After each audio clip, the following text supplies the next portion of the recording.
So our producers want us to read this. What you are about to enjoy or hate is simply three friends talking football and talking out their asses. Opinions mostly is for entertainment purposes only. You may offer great insights into the NFL and perspectives no one else has.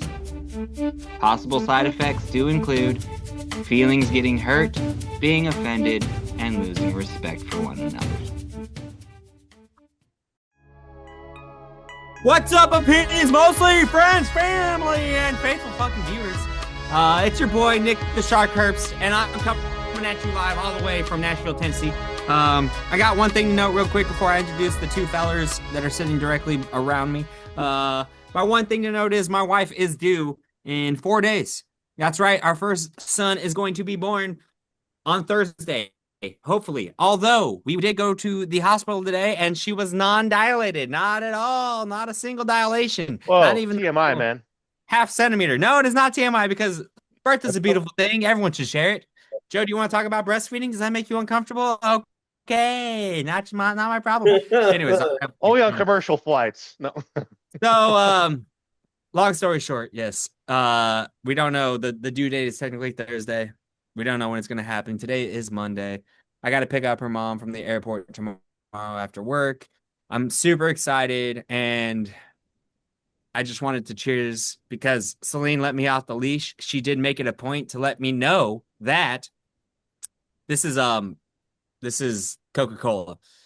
She made it a point to let me know. Yeah, I forgot we got to keep it off the screen, right? Today is my last day as a free man since I pick up her mom. And then it'll be her mom with us the whole time. And then the baby will be born.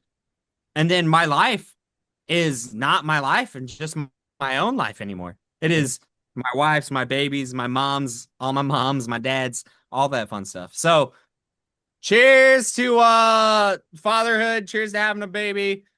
This is my last day. Let's celebrate. I'm glad to be boys. That means no more Warzone, Nick. I haven't played that in years, Joe. That was not me. What the fuck? I was like, I haven't played that forever. I haven't even played Battlefield yet. Anyways, guys, super stoked to be here. Thanks for having me.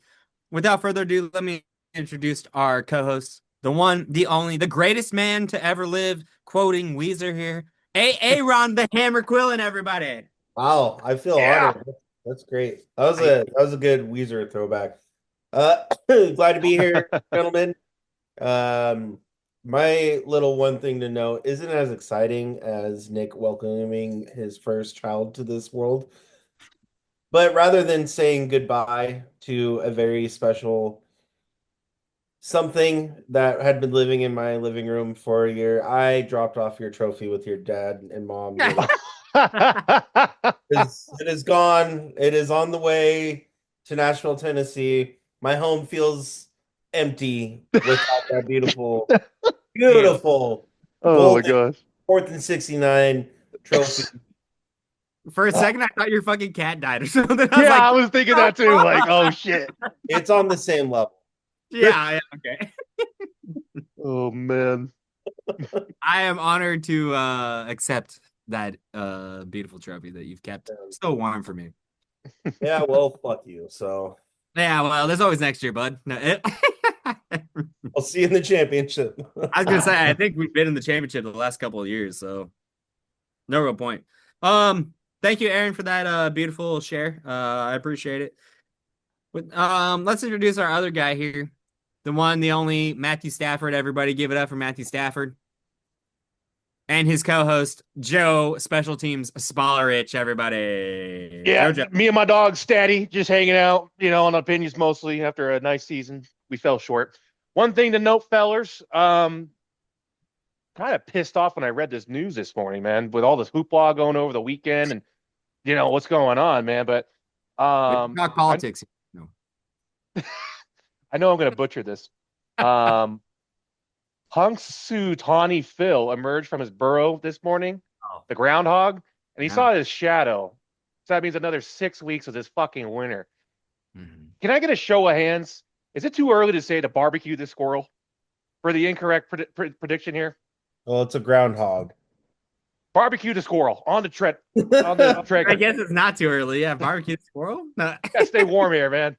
A little pissed off that he saw his shadow, but allegedly 6 more weeks of winter, fellas. So Nick, Bro. get ready for more icy roads in Nashville and Tennessee, friend. Hell yeah. I mean, I knew that was coming. That was obvious. Yeah. That was easy money bet if you're talking about betting. I mean, dude, it's been like 70 degrees here. It's nuts.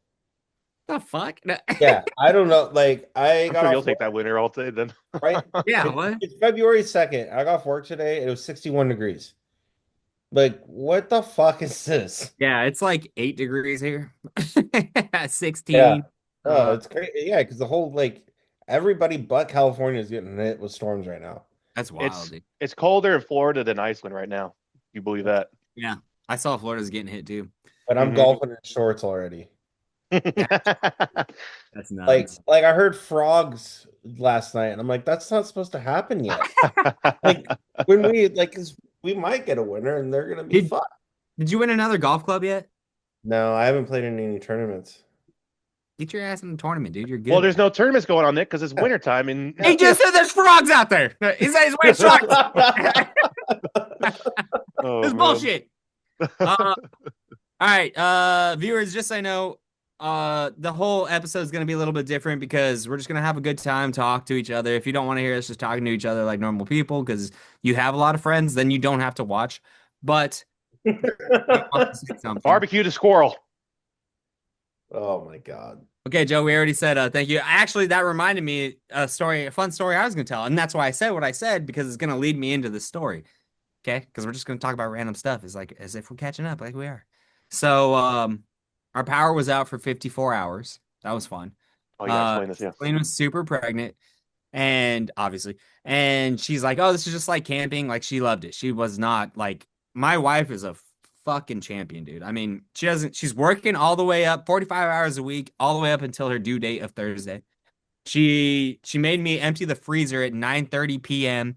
in the dark with headlamps on because she was afraid that the freezer was being down for roughly 30 hours, was gonna like make the food go bad. So I took it outside with her. She helped me get it outside so that way it stayed frozen.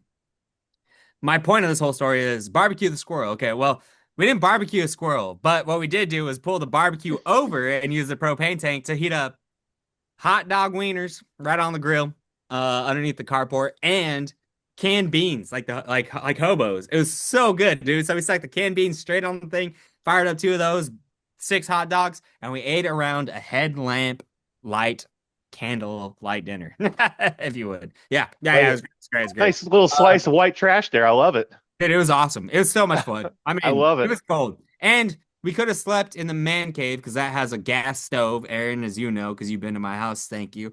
Joe, you're dead to me. We did we did use that gas stove to stay warm, but at night, the lowest it got in the house with our room was 48 degrees, and Celine wanted to sleep in the room. And I was like, okay, sure. So she did another okie thing, filled up some water bottles with hot water because we still had hot water, filled up those, stuck them in the bed, and we slept in our bed with the hot water bottles. And you could see your breath as you're like sleeping. It was fucking awesome, dude. My wife do it, baby. Shout out to you, Celine, if you're watching. You probably aren't. She's like, I know she's working. She's busy, dude. This is bullshit. I actually have a quick story about having to do that too. Let's go, baby. Share it. I think it was 2017 or 18. I was living with Sarah and Eli London in Miwok, and it was the same thing. Snowstorm. We had literally about 6 feet of snow fall on us, and there was no power for like 3 or 4 days. We had a fireplace, like just like a wood fireplace in the living room. We were obviously partaking in some adult beverages in this time.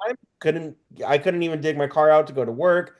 We just stayed home, ate food. You were drunk or because of the snow? No, like I still have pictures. I'll have to show you one day. But anyway, so you guys cooking the canned beans and everything reminded me of this. We did the canned beans, but also Eli wanted a hot pocket.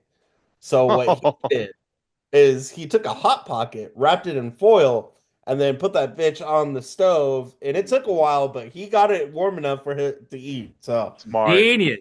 Shout out Eli. All right, dude. That's ingenuity, dude. Yeah. When you're living in post-apocalyptic worlds, you figure out a way to get your hot pockets. Exactly. Exactly, dude. I love it, dude. That's awesome. Yeah, Uh, that's good stuff. okay, now I'm gonna share another story since we're doing that. Joe, if you've got a story, you share it. All right, you're denied. Okay, so Celine was making these. She makes these what we call sweet Ritos.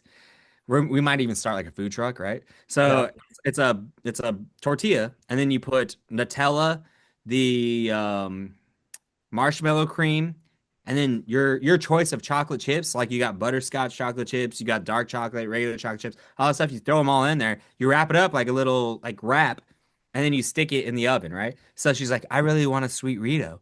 So she wrapped them up in foil and stuck them on the gas heater because there's like a little bar that comes out from the gas heater, and we heated those bitches up and made sweet Oh yeah, Ritos. dude. There you go. There you You get go. it. You get it. This guy gets it. So I've lived that life a couple dude, times. I mean, it's not that bad. It's honestly not, everyone's like, oh, well, I'm struggling. Like, Yeah. plan ahead, guys. What we're trying to say is if you plan ahead, you'll live like kings like us in the middle of a blackout. Especially living in those areas where that happens. Because Sean and I had to do it years ago when I lived with him in Twin Heart too. It was Oh, yeah. power. And was Sean prepared or were you prepared? Because that's the real question. Neither one of us were. We were freshly 21 and just partying our asses off all the time. So we had to trek to the store and get some shit. And that's why if you're listening and you're 21, don't these things happen. These things happen. Be prepared. This is why you stock up on toilet paper and paper towels. Paper is the future currency. Yep. Easy money, baby. Easy money. Joe, you got a good blackout story? No, I don't think I've had a blackout for that long. Longest I had was like overnight and power came back on next day. Oh, you spoiled little rich kid. I know, right? That is why your Well, name is I love. Rich. Okay, fair enough. All right, guys, let's talk about our division game recaps. So obviously, at this point, you guys should already know what has happened. But to recap it, we're gonna help you out. Joe, I'll let you talk about the second game. I'm gonna give the first game to Aaron. Aaron, the Patriots. They obviously won. That's why they're in the Super Bowl. 10-7 against the Broncos. Stiddy, Mr. Jarrett Stidham, was at the reins for the Broncos. What did you like? What did you not like? Did you see anything we're talking about? I mean, it's a low-scoring game. I mean, 10-7 in the snow.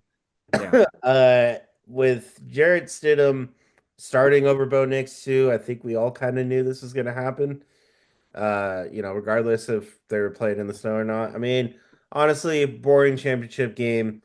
Stidham only threw for 133 yards, and he was the passing leader for the game, right? So not really much other than defense and snow. Yeah. The Patriots were able to pull it off. Joseph? Yeah, I was watching that game and I was just watching the snow come down out my window. Like, is this really going to affect the game? Sure enough, it did. It was second half was a stalemate, of course, with all that snow. Stidham, I think he got all those yards in the first half, I believe so.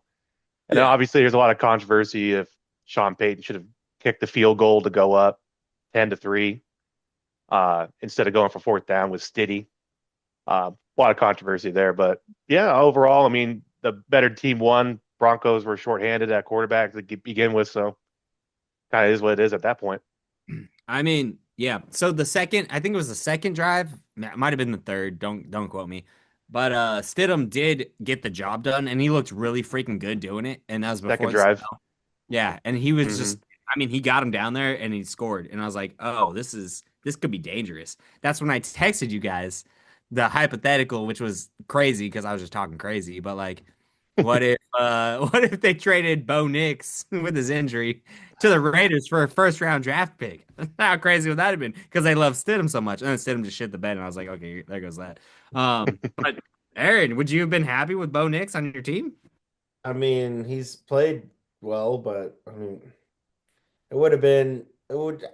I don't know. Let's say you're the GM and that offer came across the table right now today. First round for Bo Nix. Yeah.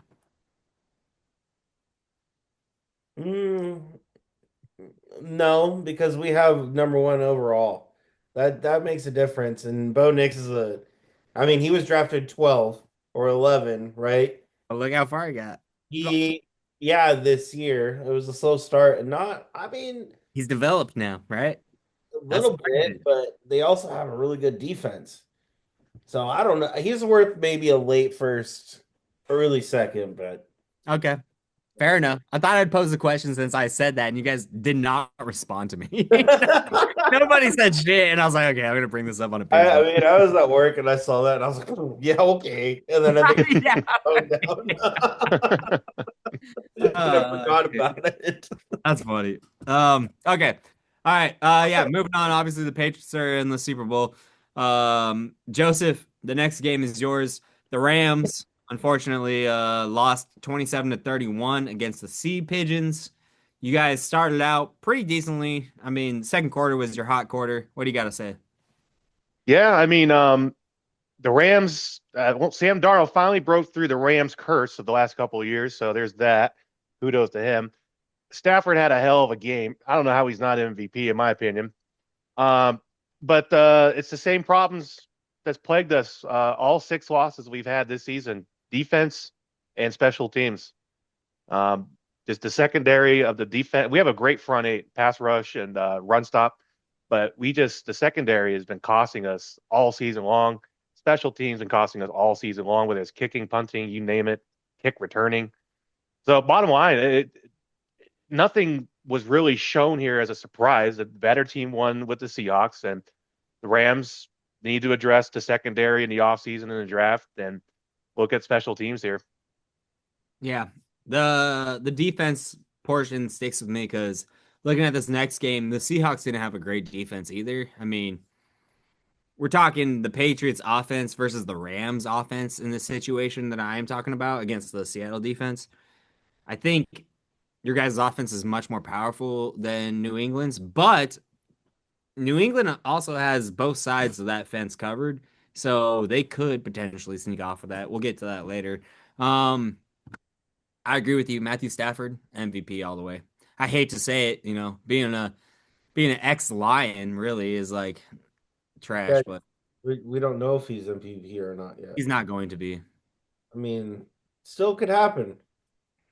The awards are voted on at the conclusion of the regular season, so everything that happens in the postseason, it's not going to influence the voters. I don't think he's gonna get it. Well, actually, we could talk about that too, actually, in our next segment if we wanted to. He should get it. He should, but I don't know. I don't think he will. All right, let's go with a pick'em recap because Aaron's been absent from this whole thing. Joseph, what do you gotta tell Aaron? All right, Aaron. I'm not going to sugarcoat it. It's black and white. I'm just going to lay it out here, Slap this year. All right. Third place, 165 total points, was you, Aaron. But if you knew how far down you came from like week 12 on, it was pretty surprising because here's second place. You had 165. Second place had 168. Oh, what the fuck? Which was me. Pretty good. Damn. And you want to see how close you were? Nick, first place, 176 total points. Are you kidding me? You were right there. Like a lot of those, I was calculating a lot of those points in the last couple of weeks, and all those upsets that you were picking were helping you. Then Nick was hesitating. Yeah, I knew it. I knew it too. Nick was hesitating and freaking out. He's just taking a safe bet, or he would pick with you to counteract your point if you guys were both right. So it got close. It got close in the last like 3 to 4 weeks when I was counting. I was like, I had to double check. Like, hold on, I do this right? Okay, so we're good to go. Yeah. So Nick will be the reigning champion for the pick'em for this season. So we'll go from there with that. So, Aaron, what that means is me and Joe already canceled out what I owe him. That means you owe both of us money. That's fucking stupid, dude. Yeah. I'm sorry. We love you. Yeah. Learn how to pick the right teams. Oh God. I even picked the Raiders like on several occasions. And I told you not to. I know, and I still won. Oh man. Okay. All right. Talking about MVP real quick, we're gonna interject this little session here because I was kind of leading up to this for a reason. I want to talk about the biggest snubs in some of these MVP races. And I want to go back to 2011 with Drew Brees. Drew Brees, his stats, here's his stats for 2011, right? The season.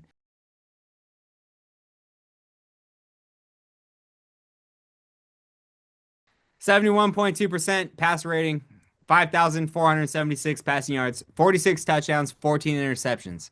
And I was saying, doesn't that sound an awful lot like Matthew Stafford's ratings? Well, who won MVP that year? So exactly, who did? The actual winner, Aaron Rodgers, 68.3%, 4,643 passing yards, which is almost 1,000 yards less. 45 touchdowns, 1 touchdown less, only 6 interceptions, which is half the interceptions. But Aaron Rodgers snubbed Drew Brees. So that opens the floor to the whole discussion. Who do you think's getting MVP? A lot of talk about the strength of schedule that the Patriots played this season. And yeah, who had the Patriots in the Super Bowl at week 4, week 5, right? I don't even think they were leading the AFC North in that, or AFC East at that point. So here's the thing, because I'm looking at the stats right now, right? He had a 65% completion percentage, 4,707 passing yards, 46 touchdowns, 8 interceptions. He had a QB rating of 71. The second runner up I can see just would probably be Drake May. He had 72% completion rating, 4,394 yards, 31 touchdowns, 8 interceptions, and his QBR rating or quarterback rating was 77.1. So like I could see him too, but I think it's going to be Stafford. The fact of the matter to me is like it depends on how I know it doesn't, but it does. Like how far this person goes into the Super Bowl. Because I'm gonna read you another stat. I was gearing up. There's like a whole thing here, but then I kept freezing out. If I freeze out, guys, just keep talking without me. Real quick, Nick. Yeah. All the votes, they're done on the Monday after the regular season. Allegedly, but that's not how this ever works out. And I'll tell you, there's a conspiracy here. This is where I'm going with this, is the conspiracy theories, okay? Because Tom Brady, 2021, he was supposed to win. The stats, 67.5%, 5,316 passing yards, 43 touchdowns, 12 interceptions. Actual winner, Aaron Rodgers, 68.9%, 4,115 yards. Once again, we're just like cutting off thousands of yards. 37 touchdowns, 4 interceptions. Okay? But wait, there's more. Cooper Kupp also losing that at 145 receptions, 1,947 yards, 16 touchdowns to Aaron Rodgers. I'm just saying. I'm just saying. It's a quarterback award, man. 2014. This is a different year. JJ Watt, 78 tackles, 119 pressures, 20 and a half sacks. God, an interception. 4 touchdowns. Yeah. We'll keep going. 4 forced fumbles. Aaron Rodgers, 65.6% passer rating, 4,381 yards, 38 touchdowns, and 5 interceptions. Okay. I'm just saying the shit that happens during regular season, yes, yeah, that's when the vote ends and all that stuff. I don't know, brother. I don't know. I'm saying anything is fucking possible is what I'm saying. And they're looking at long-term who's going to win the Super Bowl. I don't know if they relied on Matthew Stafford to get them to the Super Bowl. So they would have voted against him, is my argument. That was my point. I just keep fucking lagging out. This thing on. Quarterback award.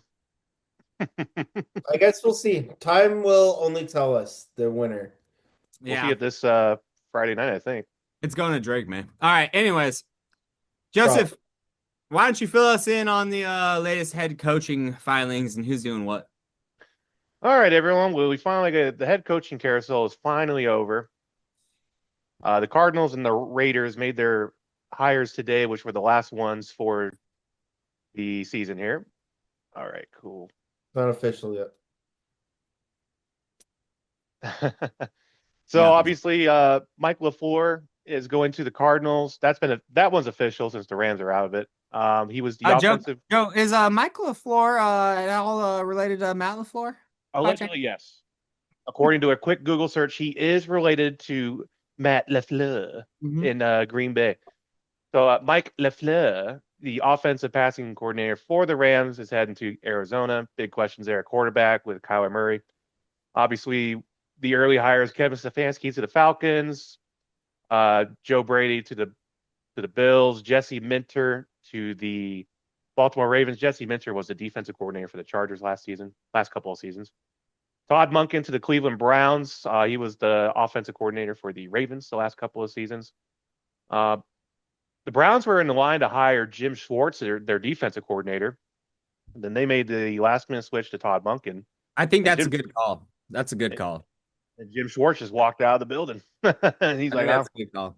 Hasta la vista, baby. He's reportedly going to go to the Niners as defensive coordinator.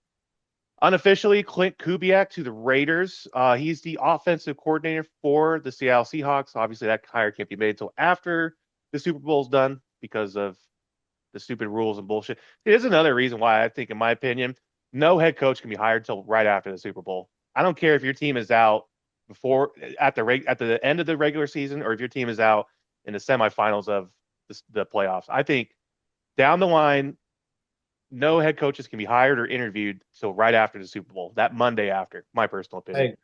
I agree. Jeff Haley to the Dolphins, the previous D coordinator of the Packers. Mike McCarthy heading home to Pittsburgh. He's very emotional and happy about that.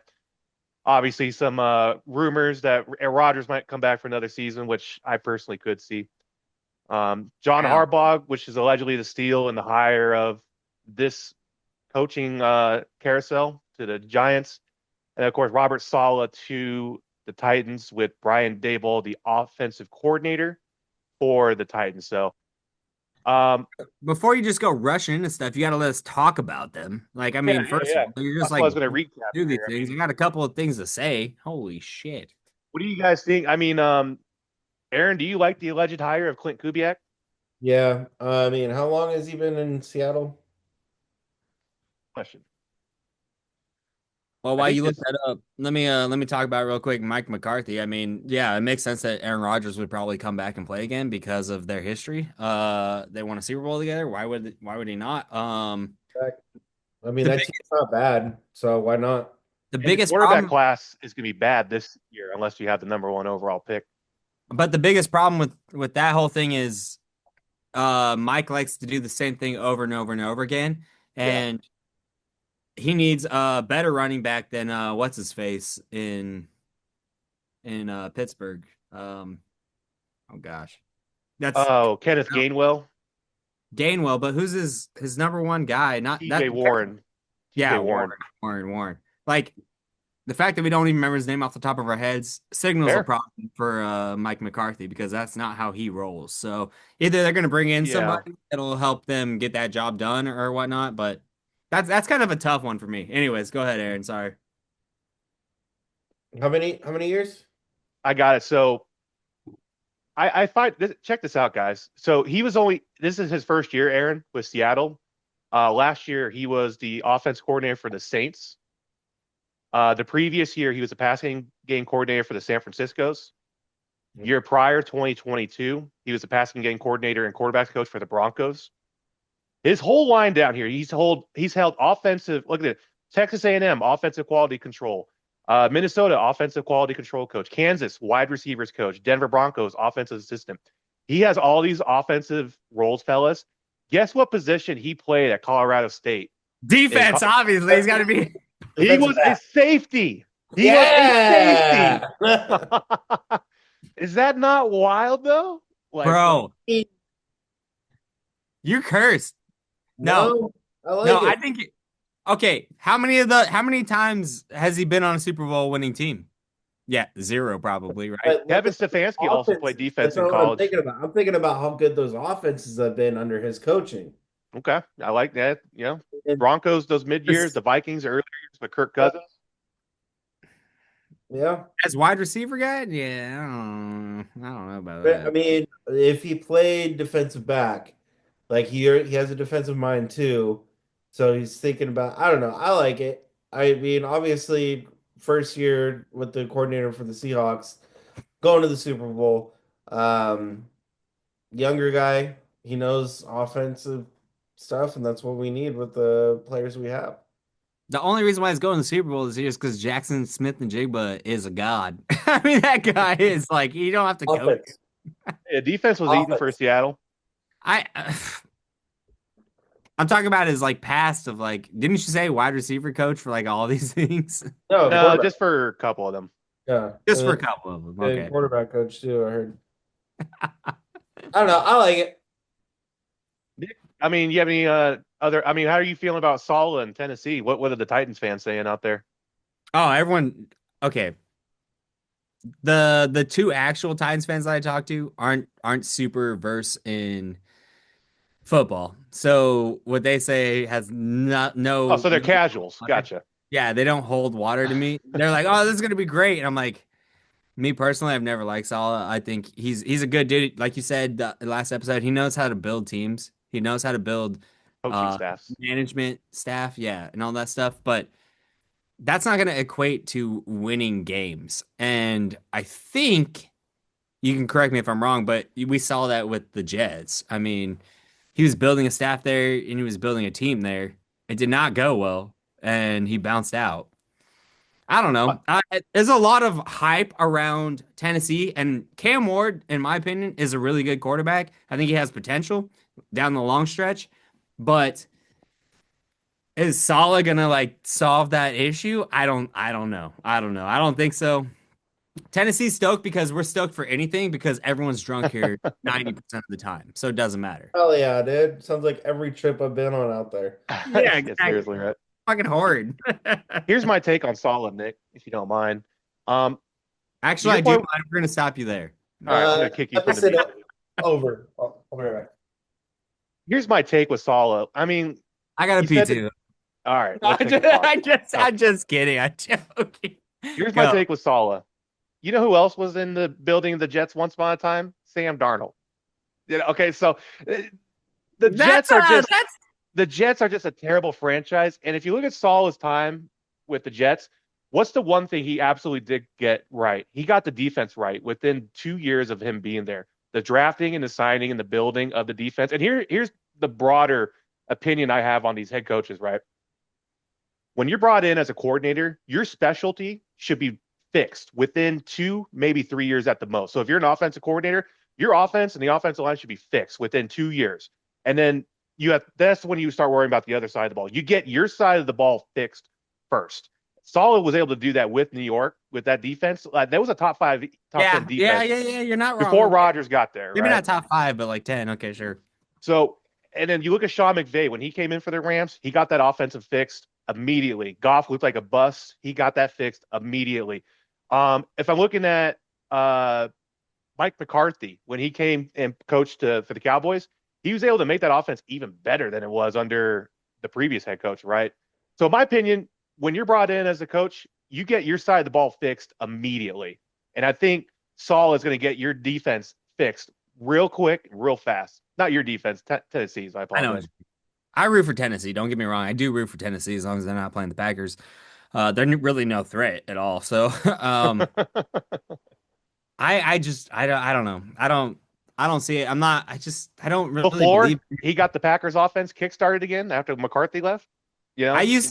So one thing that sticks with me, like this is like a personal thing, obviously opinions mostly. I always watch Fox NFL Sunday, as you know, I talk about all the time. And he was on there like 2 years ago, 3 years ago, talking about his coaching thing. And it was like a whole segment about how he runs up the bleachers every game and all this stuff. And he does all these things and all this stuff. The guy was so mild mannered that I was like, there's no way this dude is going to inspire me. Like if I'm obviously not an NFL player, but like my personality probably relates to a lot of NFL players. This dude's not going to inspire me to like want to go out there and rip someone's head off. He's going to inspire me to be like, guys, it's going to be fine. We're just going to get through this game. Whatever. Oh man, you gotta watch him on the sideline when the defense for the Niners made big plays. He was riled up. He does not look intimidating on the pads. Like let's fucking go, dude. That is not intimidating. I don't know. Maybe it's just the way he looks. He does not intimidate me at all. Maybe in person he would. I'm sure he would, but that's not the point. I don't see this guy as like a fierce leader. And that's what I think most NFL teams need is a fierce leader. He's more like a passive leader. He's like a fucking Mike McDaniels to me. Is John Harbaugh a fierce leader? Well, it's Harbaugh. And is he a fearless leader? He was, and that's the thing. He was, and he earned that respect. So after that, you can mellow down because you're fucking in the league for 30 something years. Who gives a fuck what you are at that point? You're tried and true. Is Big Salah's Mike not. McCarthy a Unless you're fearless John leader? Gruden, then it's just 100% of Yeah, the time. I like the exactly. John Gruden. And Yeah, that's I what like you that. need. That's what you need to win. Is a Is job. Big Mike McCarthy a fierce leader, Nick? What do you think I'm gonna say to I that? What do you think I'm gonna want say? to hear you say it. No. Is that like bait? I saw Mike McCarthy in an airport one day, and I was like, this guy looks like he's about to go slam some beers. Okay. He did not look intimidating or fierce at all. He was on his phone, slouched like this. Especially when he's crying in his introductory press conference for Pittsburgh. I mean, oh my God. Well, This that's what guy's I mean. sensitive. The fact that he's going to Pittsburgh too is like, they're in my opinion, they're fucked. I mean, that's all there It's is gonna to be it. interesting. Okay, all right, enough about Aaron, do you all. have any other takes on some of these head coach hires? Aaron, what do you Stefanski, got? Jesse Minter, Joe Brady I with the mean, Bills. John, well, yeah, Bill's firing Sean McDermott. What's his name? Yeah, Yes. was very shocking, and the fact that he hasn't been signed as a head coach is very shocking. He decided to take this year off. Otherwise, I said the Raiders should be going hard on him for sure. Yeah, that's who I wanted. That's who I wanted, him or Harbaugh. But Harbaugh getting signed so fast, I guess, wasn't a surprise, but to the Giants was a surprise. Um, but I'm sure he'll do great there with Jackson Dart and Scattaboo. As he should. I don't Mhm. All disagree. right, good shit. We're gonna go off topic here just because we're having fun. I want to know, you guys watch any movies recently? Any movie, any category that you were like, this is a really good flipping movie. I'll start since you guys can think about it. On Netflix, there's a movie called The Package, and it Hmm. has a bunch of young actors. I can't name them, but they're young actors. Hilarious ass movie. If you haven't seen it, watch it. Essentially, this kid, they go camping on a camping trip, and this kid accidentally cuts his dick off. Oh, And it flies. Dude, it's so funny. And then they try to save his dick, right? And they try to save him.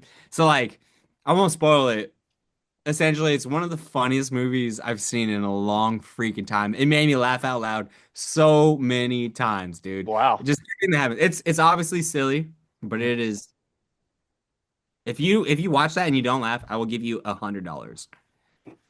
I you I know tell I believe it. I will say for the viewers out there, I have watched the most ridiculous movies of my life because Nick wanted to watch some fucking you. ridiculous movies.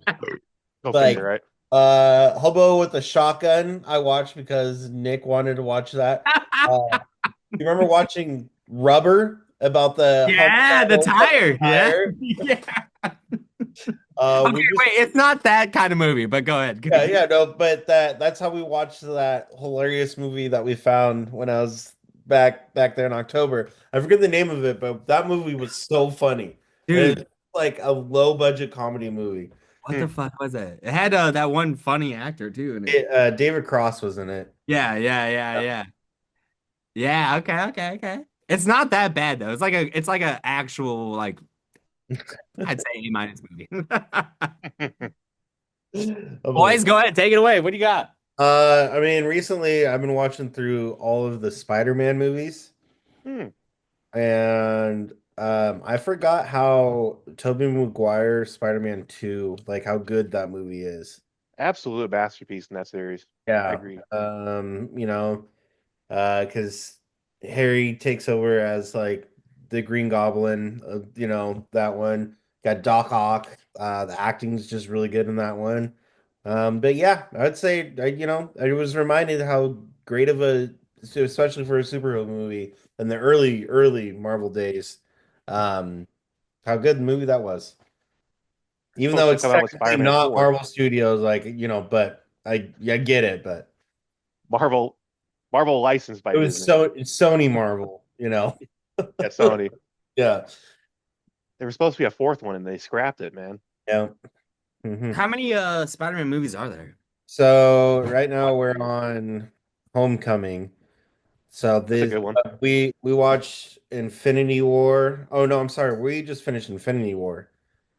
And then because that one's after Homecoming and then Endgame. So there's the three Tobey Maguire, there's the two Andrew Garfield. Tom Holland's been in Civil War, Infinity War, Endgame, Homecoming, No Way Home, and Far From Home. How many is that? Six, seven? Mm-hmm. And So then there's be another one released this year, I think. yeah, so then there's another one that'll be his what is it? Seven? That'll be the eighth. That'll be his So like eighth the appearance eighth, in the Marvel Cinematic Universe. so that'll be the 13th Spider-Man movie. Golly, dude. Well, Yep. okay, not like well, Civil War, Infinity War, and Endgame aren't technically Spider-Man movies, but he's in those movies. Yeah, so like so basically Marvel and Disney bought back all their properties when they acquired Fox, 20th Century Fox, right? So they got all of those Marvel properties back. Sony doesn't want to sell them the Spider-Man rights back, so their deal is Sony has to co-produce a Spider-Man movie like once every 3 or 4 years for them to retain the rights to Spider-Man and to be able to call it a Sony movie. Yeah. That's why a lot more Spider-Man movies been pumping out lately. Joseph, what have you seen? I haven't watched a movie in a while. I think the last movie I watched was Waiting on Amazon. Forgot how good a movie that one was. But if I were to choose to rewatch a film right now, it'd probably be Deadpool and Wolverine. Peak cinema, absolutely fantastic movie. Yeah, I agree. I'm glad there's a Deadpool 4 in the works. That's fantastic. Yeah. Plus Doomsday coming out this year too.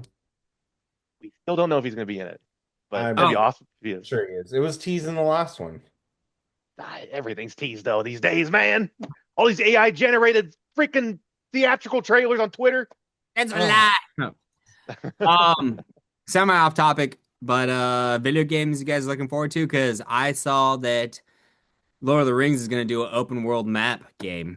That looks fucking sick. I love Lord of the Rings, and that'll be a fun game. Sounds fucking dope. It was just announced that the third, like there's Jedi Fallen Order, Jedi Survivor. This next one's just gonna be called Jedi. That was announced. That's in pre-production right now. Stoked for that. That'll be a couple years, but when that comes out, it'll be good. Sick. Okay. Joseph, Battlefield. Well, I'm still waiting for Star Wars Battlefront 3 to come out in 2007. That was 20 years ago. Yeah. I mean, there might be with the resurgence of the new one last year, they might start talking about making a third one. Fingers crossed on that, right? Mm-hmm. Can I just say GTA 6? Absolutely. I'm stoked for that too. Fucking November can't come soon enough. Probably Halo Campaign Evolved. They're going to be remastering Halo 1 on the Unreal Engine 5, and that's going to be across all platforms, so that'll be fun to play. New 007 this year. Ah, that's right. I heard about that one. That would be a fun one too. Forgot about that. Good one. That's a good reminder. I heard you actually get to use that quote, shaken not stirred, as like a really? Emote. Yeah, emote, shaken not stirred. You can do Burnout game. That'd be awesome. Racing games are dead, unfortunately. But let's move on. Let's do next segment's gonna be Holy Cow Breaks, show and tell. So most of you that watch this have known that I do Holy Cow Breaks on Whatnot. We're also on Instagram and Facebook right now. And we're on YouTube. Like, comment, subscribe. But if you are into collecting cards, I'm your guy. Holy Cow Breaks gives you the best deals possible. I just want to show you a couple things that I pulled and a special gift that I got for Aaron that's going to come his way because Aaron has bought from me. So has Joe now, finally. There you go, brother. I got a good one for you, though. So because they do, I take care of everybody that watches. It's been a really good time. We have fun breaking and all that stuff. Long story short, I got this bad boy. Oh, shut the fuck up. Yes. Who is that? Derek Carr? No. Oh, I thought it was Derek Carr. I was like, he doesn't know. Stidham? Is that Stiddy? It's Aiden O'Connell. Oh, Aiden. Okay. I just saw the board and it looked like, oh, god damn it. Don't worry. I got the skin color looked pretty close to Derek Carr. Like, As for the Super Bowl, oh, it just fell out of the dang thing. I gotta seal that. Mr. Booty for the Patriots. If you know Kayshon Booty, he is obviously in the Super Bowl and he's a hot wide receiver. This is a patch card. I got Drake May rookie card right here. Super sick. Ooh. Yep. That'll be worth some money. I was gonna say, hold on to that one. Yeah, I might get it graded. How his career goes. Another Drake May rookie card right here. On the rookie card. That's called the rookie. Quick, off the top of your head, what college did he go to without reading the back? I don't fucking know. North Carolina. Okay, good. Good for you. This is Connor Cook, but it's another patch card for the Raiders. I don't know why the camera's not focusing, but it isn't. Connor Cook. Ugh. Aaron, this is not for you. Sorry, this is like $300. Ashton Genty, it's numbered out of 25. It's a RPA. It's a patch card and an auto. I'm gonna send you this one though on your next purchase, Aaron. I promise. It's an Ashton Genty rookie rush card. Oh, fuck yeah! So it is a rookie card for rookies and stars. Nice. Ooh. That's coming your way. I got it saved for your next buy-in. So. Okay. Well, I'm waiting. Yeah, I know. I my NFL product has been delayed because of all the fucking ice out here. But anyways, that's some holy cow stuff, guys. If you don't mind following that or jumping on in, if you want to jump in, I got a code that gives us both free money. You get $15, I get $5. I mean, why not? Anyways, Aaron, I think you got something you wanted to add on the holy cow breaks. Actually, I did. Speaking of show and tell, Nick mentioned I did make a purchase and got some sick ass cards. But I also, this was one of the raffles, right? Yeah, you won that for free. For free. Yeah, for free. This is the official 1990 NFL card. There's 14 photos, one NFL collectible, one NFL Pro set playbook, and I can win a trip to the Pro Bowl. Wait, which Pro Bowl? 1990, I guess. Oh yeah. Back in time. Yeah. So to be honest with you, I've been kind of scared to open this because, like, what if there's like fucking just like one of the greatest cards ever? You know, we're gonna find out. You look for the lightning. Look for the lightnings. Those are the good ones, especially if it's a good guy. Okay, well, you guys want to open this with me? Fuck yeah! What storage container did they raid to find all these 1990 cards from? You know. Yep. And by the way, there's an ad on the back for it. Get your 1990 NFL Pro Set album now. So they were selling, put it up to my camera, album books to put your cards in. Back then, collect your NFL cards with the official 1990 NFL Pro Set Collector's Album, customized with the NFL Pro Set logo at $12.95. Yeah, $12.95.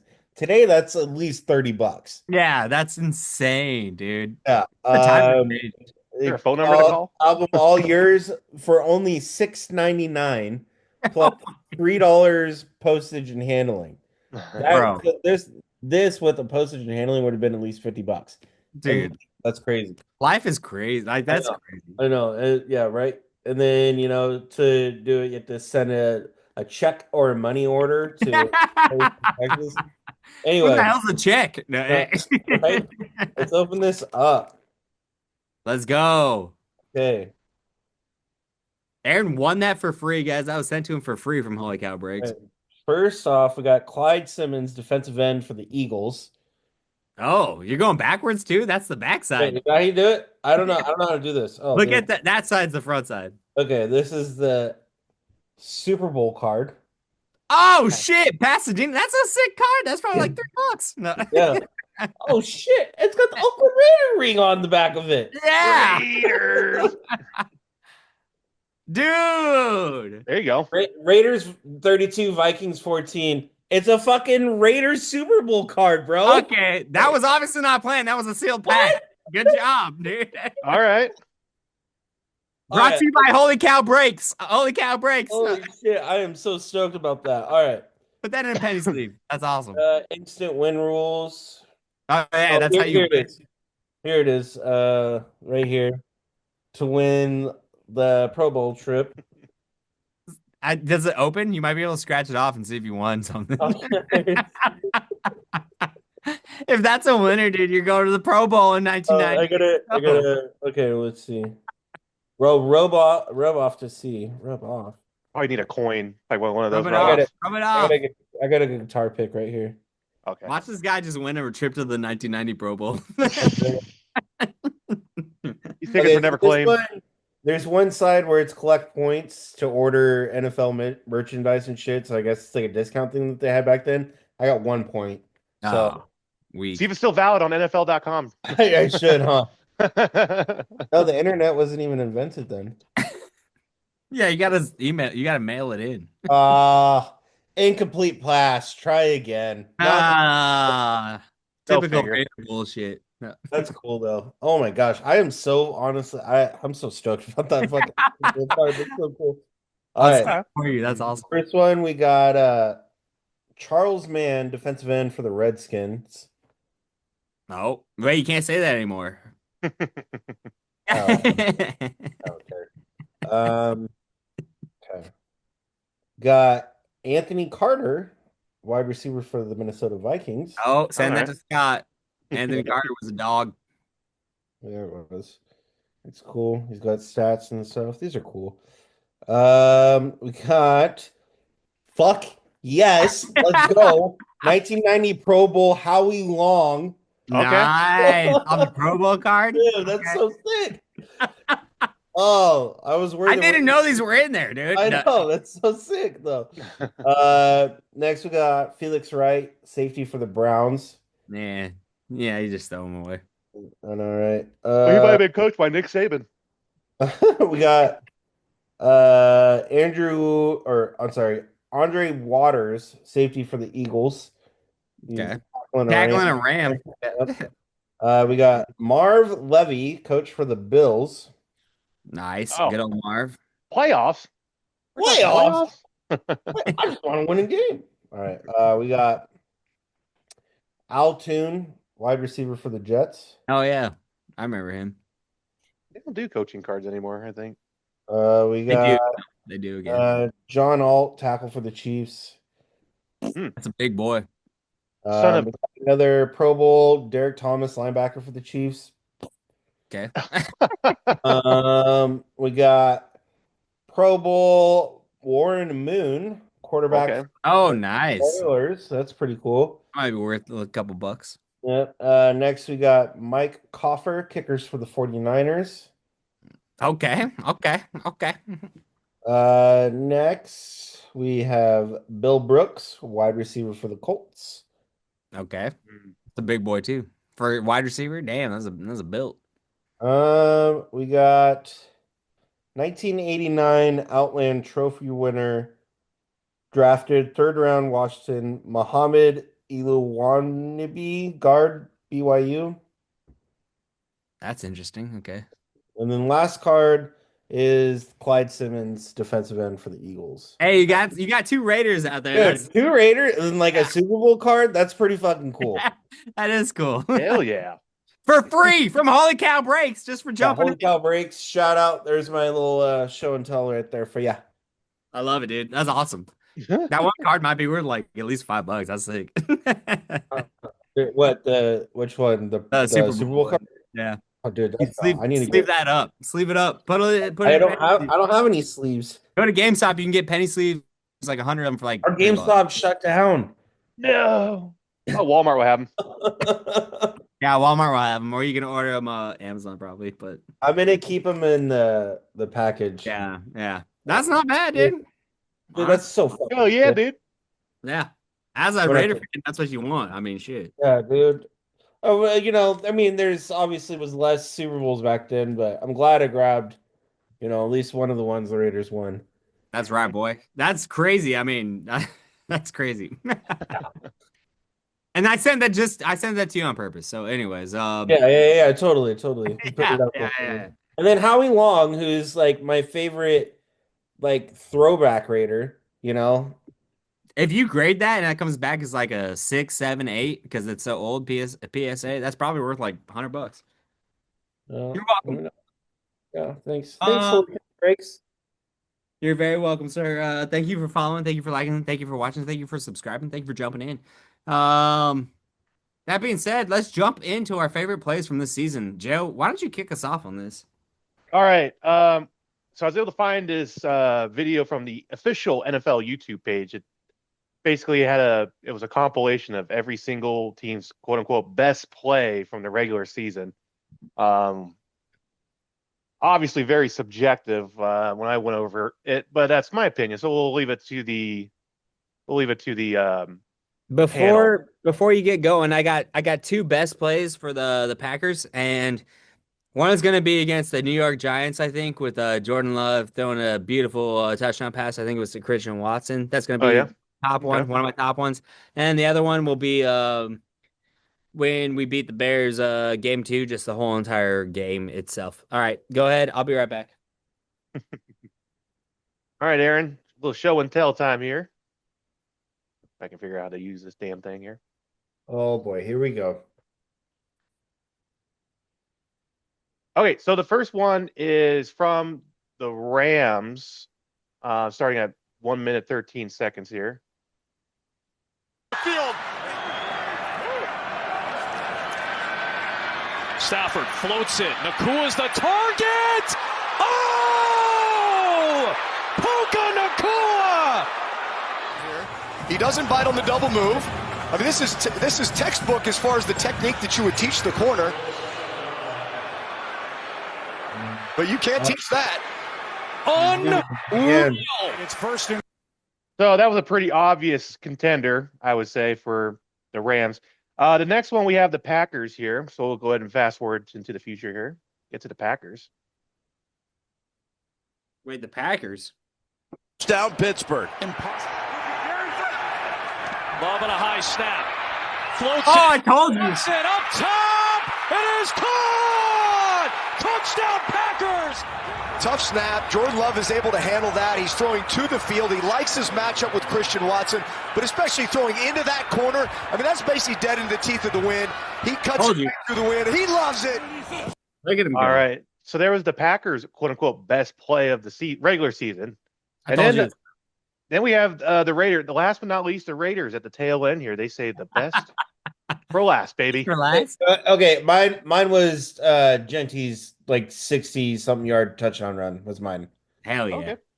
We'll And see what the NFL. My favorite game was the divisional round when the Broncos got eliminated. That was the conference championship round, brother. Oh, that's what I meant. Yes. All right. Well, we'll see what the NFL has to say about the Raiders' best play of the regular season here. 6. Second and goal blitz coming. Gino gets rid of it. Incomplete. Oh, wait a minute. This is the second. You gotta be kidding me. That one was the second. It looked like Gino was throwing that one to the turf, and Bauer with one arm brings it in. Like, look at that, dude. Fucking doesn't touch the ground. It was so good. The crowd was tight end booing in the the call. league. It just said, watching the ball never touches. What a catch. How about that, right? That was a hell. I remember that catch now. That was a hell of a catch. Either you guys sure. got to get a team around him or he's got to go. Well, I mean, that's Hopefully Kubiak will be able to do that. Kubiak. We had Genty's fucking great. We need to fix our O-line. Hopefully we do that in either the draft or free agency. Get a true number one wide receiver, either in the draft or free agency. We're there. It just coaching last year was atrocious. Yeah. So Mendoza. Thanks, Joe, for sharing those special events. Great plays there. I think I called it. Didn't watch it ever once before. I love it. Love No, you didn't. Of course not.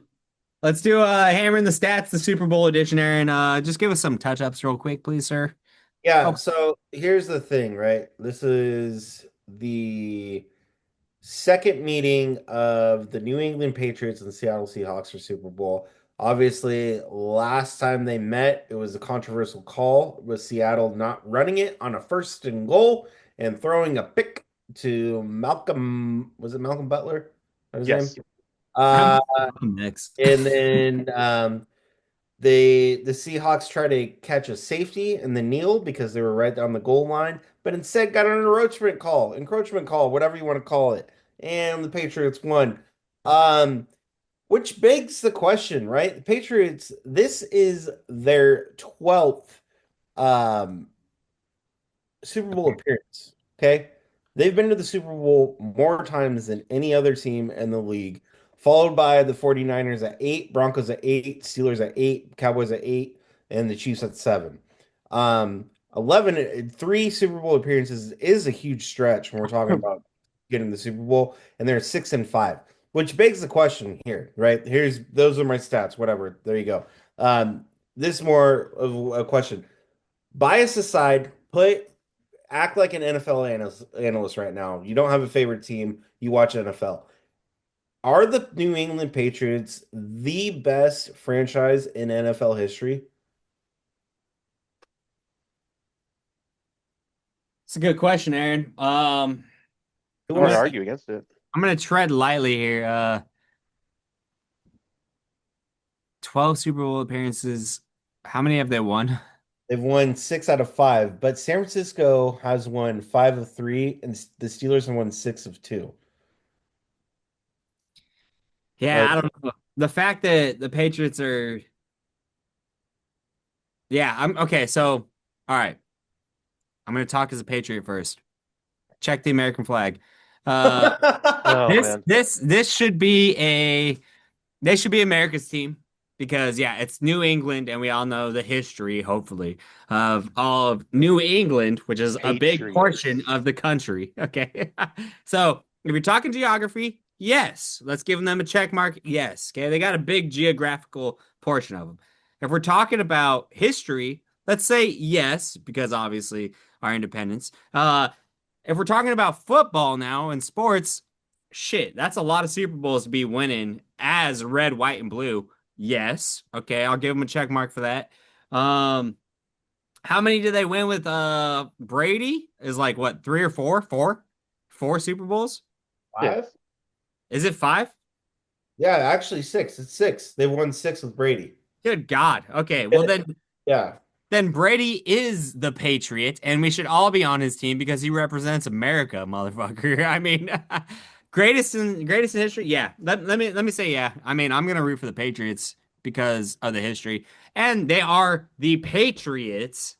Which, if you're American, you're a Patriot, right? So we're all Patriots. Or you get out. No. Yeah, yeah. Eat it or beat it. Yeah, no, I mean they're great. They've always had a really good history. They've always been a strong football. Well, as of 2000, they've always been a strong football team, and they're fun to watch.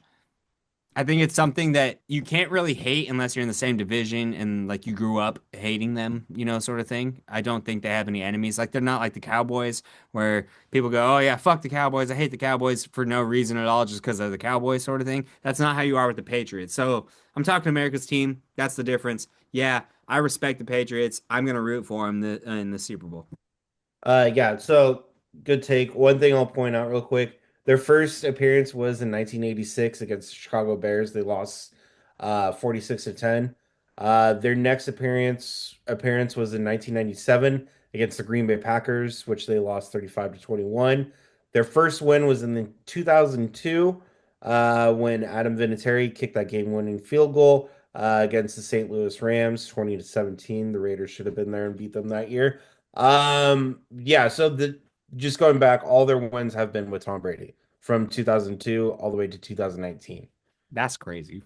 Which means Tom Brady took them there 9 times. God, yeah. So Tom Brady fan. I mean, you gotta like Tom Brady. That's respectable. But yeah, he's made the Patriots, I guess, what they are then, in a sense. I still think they're America's team. Go ahead, Joe. I'd take it a step further.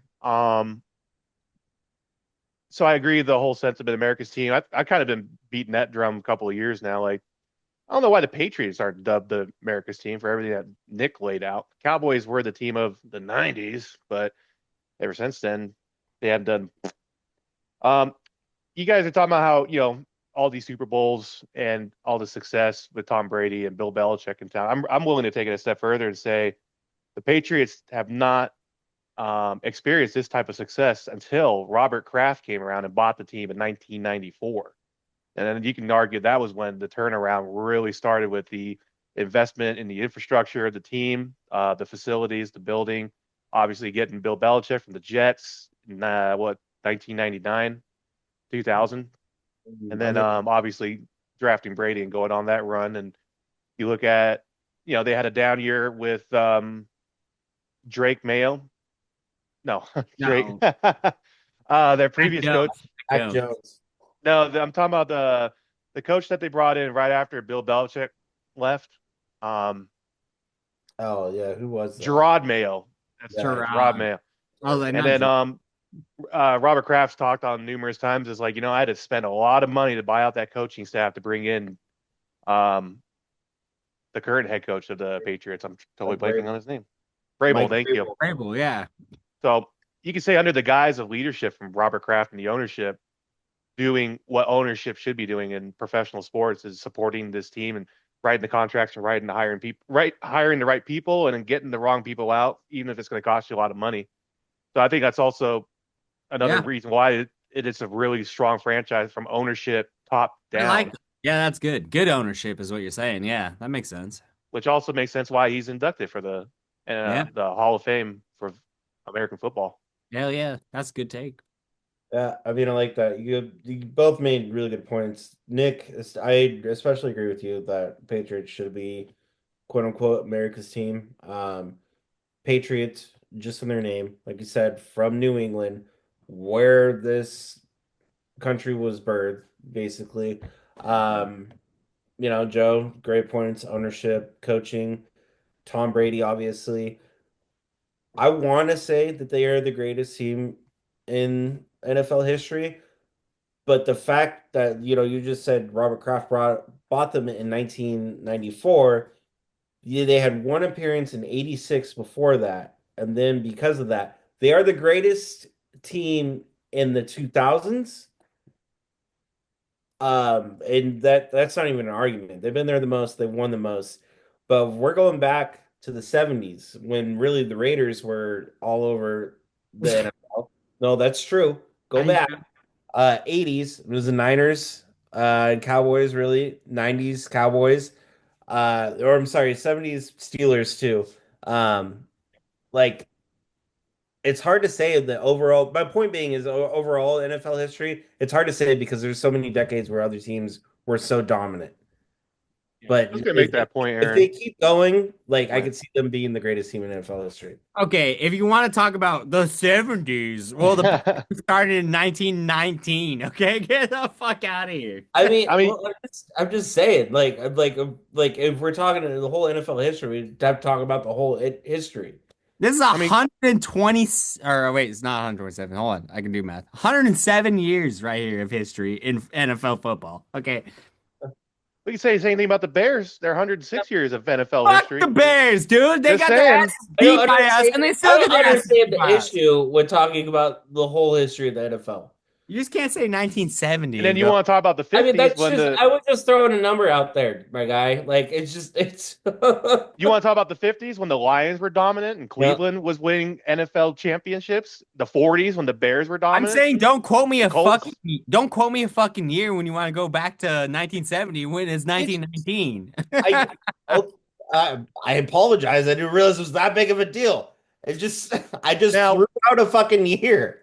What if you ask the same question? Not you, Aaron. Not you.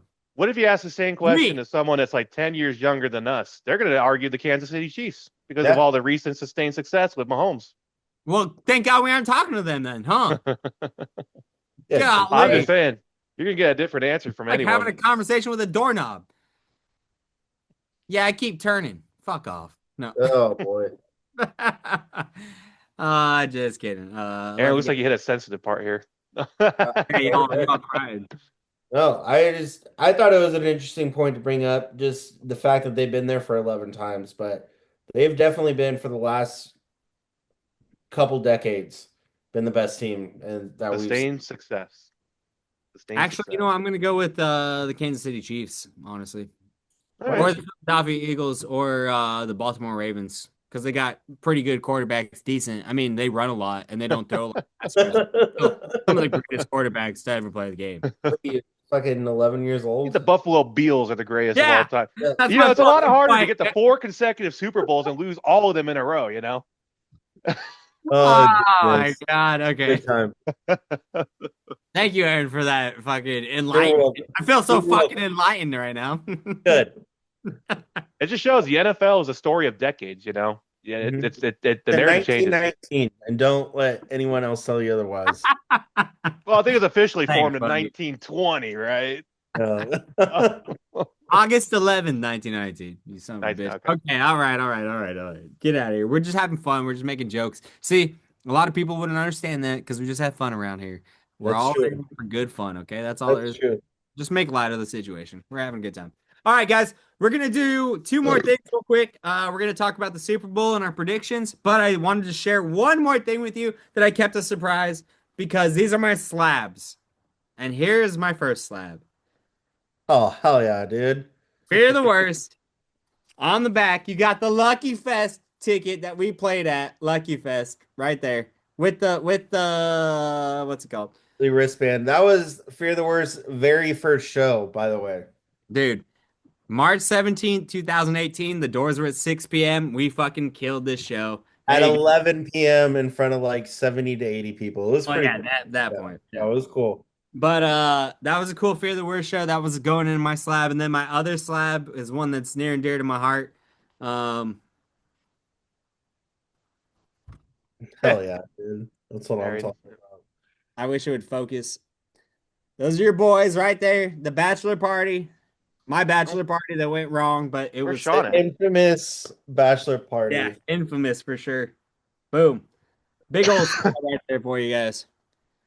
Shout out to you guys. All right. Anyways, those are framed. I keep them in my house. How about that? Let's do a Super Bowl preview. Who's gonna win and why? We're gonna start out with Aaron. Who do you got in this game? First off, the line is at Seattle's given up 4.5. The over under for the game is 45.5. This is tough. I've been pondering this and I've been dreading this moment here on Opinions Mostly because I actually the other day Pops asked me who's gonna win. I'm just like, I have no fucking clue, dude. Like high-powered Seattle offense with Jackson Smith-Njigba alone against a fucking solid defense of the Patriots, who also have a solid fucking offense against a solid fucking defense in Seattle. I don't know, dude. I don't know. I'm going to go with my gut. Though. My gut is telling me Seattle. Oh. Damn. Okay. Respectable. Yep. Joe? So you got a New England Patriots team with a second-year quarterback coming off of career highs, obviously, for obvious reasons. You got a solid defense with the New England Pats as well. And then the tail of the tape on the other side, Seattle, dominant offense, dominant defense. In my opinion, this is just a no-brainer. It's Seattle. I mean, Seattle's defense is going to overwhelm Patriots and Drake May. Drake May already has a turnover problem as it is, or a ball safety security issue that has been well documented through the season. Patriots have not played. I think they've only played like 2 top 10 defenses all season. One of them was the Houston Texans in the divisional round, which Drake May turned the ball over 3 times, I believe. It was 2 or 3 times where the Patriots had 3 turnovers in that game. Weaker strength of schedule, Patriots versus the Seahawks. Sam Darnold is on a roll. He's getting ready to redefine his career. This game is going to turn into a blowout halfway through the third quarter. It's going to be 32-12 Seattle. And I'm going to be fucking blackout hammered at the bar at that point. Where are you watching? We're talking about walking down to the new Zanes. It's called the Horseshoe. Oh. Yeah. So, yeah. There's only 2 bars downtown now. By the way. Really? Probably a smart idea for them. The amount of shit that used to go on down there. Well, there's only been 2 times I've been disappointed in my life, guys. Number one was when my first girlfriend went and kissed me after our first date. That was the first time I was ever disappointed. The second time is in your guys' fucking picks. What the fuck are you thinking? Okay? It's absolute fucking bullshit. Garbage. Are you guys smoking the pipe? We just talked about the history, the Patriots, Drake May. I mean, holy shit. Not their year. Not Sam their year, my guy. Darnold. Sam Darnold, he's a fluke. He is a Not fluke. that you're my guy. You know what a fluke is? A fluke is a fish that everyone catches in Florida because they're all over the goddamn place, okay? Give me the fucking Patriots. Let them cover. They're going to fucking smack. Sam Darnold's not going to be able to handle the pressure. Jackson Smith-Njigba is going to get shut the fuck down. Ramondre Stevenson's going to bust off for 200 yards, dude. Yards of scrimmage yards, okay? That can pass yards. Patriots are winning this game. I think it's written in the stars. I think that it's history. What's Tavion Booty doing? Y'all are fucked up. Oh, dude, he's getting a 75-yard touchdown. Bomb! Bomb! Right here. I guess this is really going to be the true test of their pick'ems this year. Proof's in the pudding right here. Boom. 75-yard touchdown. Easy money. Oh, my God. Damn. I've never been disappointed in my life until today. Second Look one. it on right here. Proof is in the look pudding. it on Shark Comp, Nick. JSN. I made that card up. I printed it off at work. That's fake. No, that's a fake card. He looks at it. Laser disc copy. All right, Nick. I better see all those bets on Shark Chomp. Shit, I'll shark chomp those motherfuckers, dude. This is fucking Patriots year again. Let's go. Fuck this. Right.